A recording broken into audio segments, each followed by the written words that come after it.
ஏரியில விரும்பலாம். அம்மா அம்மா அப்பா எல்லாம் இங்கதான் பிறந்து வளர்ந்தீங்களா? அம்மா அம்மா இங்கதான் பிறந்தாங்க. இது அம்மாவா? அம்மாவோட ஏரியா இதுதானா? ஆமா ஆமா. அப்பாவோட ஏரியாவும் இதுதானா? அப்பா வந்து மேல்மருவத்தூர். Okay okay. இது அப்பா இது அப்பா. இது அப்பா, இது அம்மா, இது அக்கா, இது அண்ணன். உங்க கூட பிறந்தவங்க மொத்தம் எத்தனை பேரு? வினோத் அண்ணா கூட பிறந்தவங்க அவங்க கூட நிறைய பேர். இப்போ இருக்கிறது வந்து 3 பேர் தான் இருக்கிறோம். வினோத், கனகராஜ், செந்தில், நான். ஓகே. வினோத், கனகராஜ், செந்தில், நீங்க 4 பேர் இருக்கீங்க மொத்தமா. ஓகே. வினோத் அண்ணா எப்படி உங்க கூட? நல்ல டைப்பு. எங்களுக்காகவே கஷ்டப்பட்டான், எங்களுக்காகவே உழைச்சான், இன்னும் எங்களுக்காகவே செஞ்சுன்னு இருக்கிறாப்புல. பிக் பாஸ் போனது கூட உங்களுக்காக தானா? அது அவனுடைய வாய்ப்பு. ஓகே. எல்லாம் எங்களுக்கு செஞ்சான் அவன்.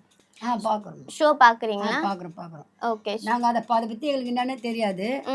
சரி இருந்தோம், நம்ம வீட்டிலேருந்து ஒரு புள்ள போயிருக்கிறதுனால நாங்கள் அதை எங்கள் ஏரியாலேயே பிஸ்பாக்ஸ்னா தெரியாது. ஆனால் அது அவனால நாங்கள் எல்லாமே பார்க்குறோம். இந்த ராயபுரமே அதை பார்க்குது. எங்கே பார்த்தாலும் நான் போனால் கூட வினோத்தில் தான் பார்க்குறேன்றாங்க. ஓகே. இப்போ வந்து ஓட்லாம் போடுறீங்களா? தம்பிக்கு போடுறோம். எல்லாரோட ஃபோனை வாங்கி போடுவீங்களா? இல்லை, அவங்க எல்லாமே நான் சொல்ல வேண்டியதே இல்லை. எல்லாரும் என்னகிட்ட அவங்க என்கிட்ட ஃபோனை வாங்கி அவங்க போடுவாங்க. அப்படி உங்க ஃபோனை வாங்கி அவங்க போடுவாங்க. அதனால எல்லாமே போடுவாங்க. Okay okay. வினோத் அண்ணா வந்து திவாகர் வந்து ரொம்ப ட்ரிகர் பண்ற மாதிரி சில விஷயங்கள் பண்றாருல்ல, அதெல்லாம் பார்க்கும்போது உங்களுக்கு எப்படி? அது வந்து ஒரு கேம்ஸ்மா. ஏன்னா இருக்கிறது ஒரு 3 மாசம். இவரு கலைக்கிறது அது ஒரு ஜாலி. ஓகே. ஏன்னா தனியா வந்தாலும் போர் அடிக்கும். அவங்க டைம் பாஸ் பண்றதுக்காக அது மாதிரி பண்றாங்க.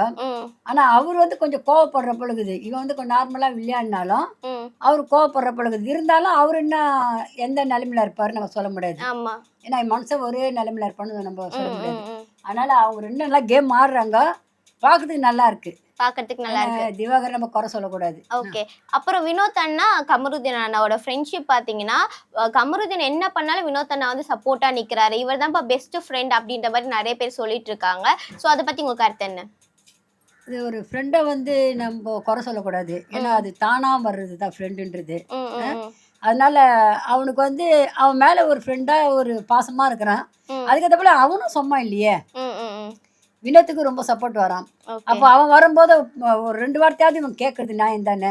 இப்போ அவன் என்ன நினைப்பான், நம்ம போறோம் வினோத்துக்கு கம்முனுக்குறான்ற ஒரு இது வரக்கூடாதுன்ட்டு அவன் பேசுறான். ஆனா 2 பேரும் ஃப்ரெண்டா தான் இருக்கிறாங்க.